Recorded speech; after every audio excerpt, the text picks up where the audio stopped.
नमस्कार, मैं हूं कमरुद्दा। WKH न्यूज 24x7 में आपका स्वागत है। आइए रुक करते हैं आज की खबरों पर। यह खबर जनपद लखीमपुर खीरी थाना ईशान नगर क्षेत्र के ग्राम पकड़िया में 13 वर्षीय बालिका का संदेहास्पद स्थिति के शव मिलने से ग्रामीणों में दहशत का माहौल। स्वतंत्रता दिवस की पूर्व संध्या पर मिली नाबालिग बालिका के शव देखकर लग रहा है शायद हत्यारे ने गला दबाकर हत्या की। वहीं बालिका की आंखों से खून झलकता दिखाई दे रहा था। मृतक बालिका रामावती के दोनों पैर बंधे हुए थे, गले में दुपट्टा फंसा हुआ था। बालिका रामावती के पिता गौतम ने बताया, बालिका 14 अगस्त को 1 बजे के समय लोटा लेकर खेतों की तरफ बालिका के साथ गांव के करीब आधा किलोमीटर दूर गन्ने की खेतों में शव बरामद हुआ। परिजन बलात्कार के बाद हत्या किए जाने की आशंका जाहिर की थी। मौके पर पहुंची पुलिस ने सील कर पोस्टमार्टम को भेज दिया। जांच में जुटी पुलिस धारा 301, 201 IPC के तहत मुकदमा कायम करके उपरंत कार्रवाई करते हुए गांव बकरिया के 2 युवक शत्रुघ्न यादव पुत्र मदन लाल, संजय गौतम पुत्र जीवन को गिरफ्तार कर लिया। बालिका की आंखों में गन्ने की पत्ती लगने से खून चल रहा है और जवान भी नहीं पाई गई। उन्होंने बताया कि पोस्टमार्टम में बालिका रामावती के साथ किए गए जाने की पुष्टि होने के बाद गिरफ्तार अभियुक्तों पर पॉक्सो एक्ट वाले की धाराएं बढ़ा दी गई हैं तथा दोनों के विरुद्ध NSA के तहत कार्रवाई की जा रही है। शेष पोस्टमार्टम रिपोर्ट आने के बाद रिपोर्टों के आधार पर कड़ी कार्रवाई की जाएगी। कांग्रेस कमेटी जिलाध्यक्ष पूर्व सांसद जफर अली नकवी ने पकड़िया गांव जाकर पीड़ित परिवार से मुलाकात की और 25 लाख रुपए दिलाने जाने की मांग की है। प्रधानमंत्री जी स्वच्छता मिशन घर शौचालय का पूरा होता बताया जा रहा है। ऐसे में सवाल उठता है कि क्या पकड़िया गांव में शौचालय निर्माण नहीं कराया गया? मृतक के घर पर शौचालय की व्यवस्था नहीं थी। वहां की महिलाएं बच्चों को शौच के लिए अब तक बाहर जाना पड़ रहा था। कैमरामैन बसंत कुमार मांझी।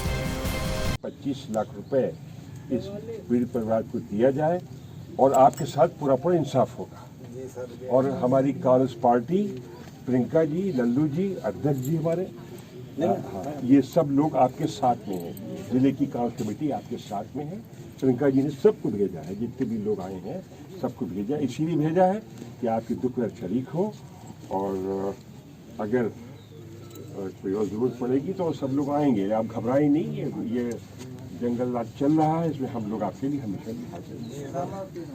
आपके लिए कभी घबराइए कि नहीं। और बच्ची परसों से गायब हुई थी। हाँ, परसों दोपहर 2-2:30 बजे लगभग। थाना ईशानगर में नाबालिग लड़की की जब लाश बरामद हुई थी कल, उसमें सूचना मिलने के बाद पुलिस ने त्वरित कार्रवाई करते हुए दोनों अभियुक्तों को चंद घंटों के भीतर ही गिरफ्तार कर लिया।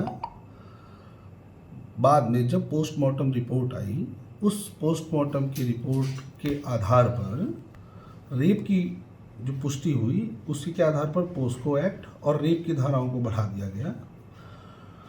दोनों अभियुक्तों पर NSA के तहत हम लोग कार्रवाई करने जा रहे हैं। पंचायतनामे और पोस्टमार्टम रिपोर्ट में किसी प्रकार के अंग भंग की पुष्टि नहीं होती। लोग का क्या स्टैंड है इस पे? ये इससे साबित हो रहा है उत्तर प्रदेश में सरकार नाम की कोई चीज़ नहीं बची है। पूर्ण रूप से जंगल राज कायम। इस वाले केस में क्या आप लोग की मांग है? पीड़ित परिवार को न्याय मिले, दोषियों को जेल भेजा जाए। और जिस प्रकार से ये हीनियस क्राइम है, बहुत दुर्दांत हत्या की गई है, उसके जैसा कि बताया हम कि उसके जबान काट ली गई है, आंखें फोड़ दी गई हैं, तो बहुत ही दुर्दांत घटना है। पुलिस की जो कार्यशैली रही, मुकदमा अभी तक नहीं दर्ज हुआ, इस पर क्या कहेंगे?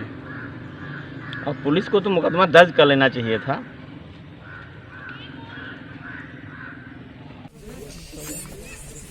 ईसानगर क्षेत्र में हुई दरिंदगी की घटना के बाद कांग्रेस के प्रदेश अध्यक्ष अजय कुमार लल्लू जी हैं, जिनसे पूछेंगे कि आखिर क्या घटनास्थल है और क्या कार्रवाई होगी। सर, कांग्रेस का क्या स्टैंड है? सर, घटना काफ़ी दुखद है, गंभीर है। एक बाप ने अपनी बेटी और एक भाई ने अपने बहन को खोया है। दुख की घड़ी में कांग्रेस परिवार इस परिवार के साथ खड़ा है। उत्तर प्रदेश में जंगल राज का है।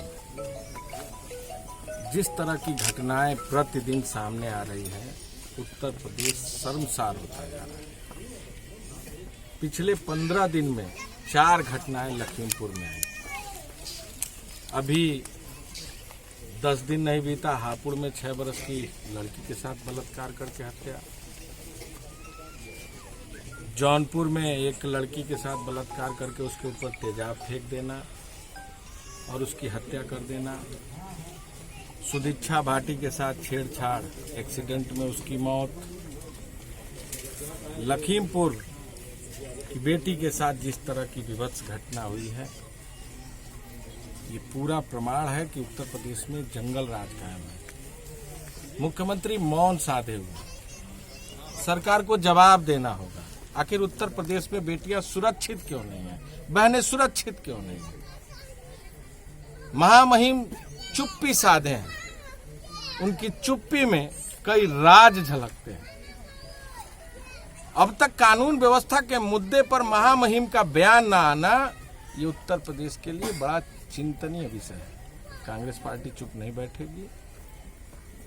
लखीमपुर के इस मामले को विधानसभा में उठाया जाएगा। जब तक पीड़ितों को पूरी तरह न्याय नहीं मिल जाता, सरकार के द्वारा कम से कम 25 लाख रुपए का अनुदान नहीं मिल जाता, जो लोग भी दोषी हैं वो पकड़े नहीं जाते, कांग्रेस पार्टी सड़क पर भी लड़ेगी और सदन में भी मजबूती के साथ इन विषयों और मुद्दों को उठाने का काम करेगी। सर, अभी जब आप यहाँ पे आए थे तो क्या आपको परिजन यहाँ मौजूद मिले थे घर पे? नहीं, परिजन नहीं थे, कहीं गए हुए थे, लेकिन फिर आए और उनसे बातचीत हुई। उन्होंने अपना पूरा। आज के लिए बस इतना ही। देखते रहिए WKH न्यूज 24/7। नई सोच, निष्पक्ष आवाज के साथ देखिए और जानिए देश दुनिया के हालात। नमस्कार।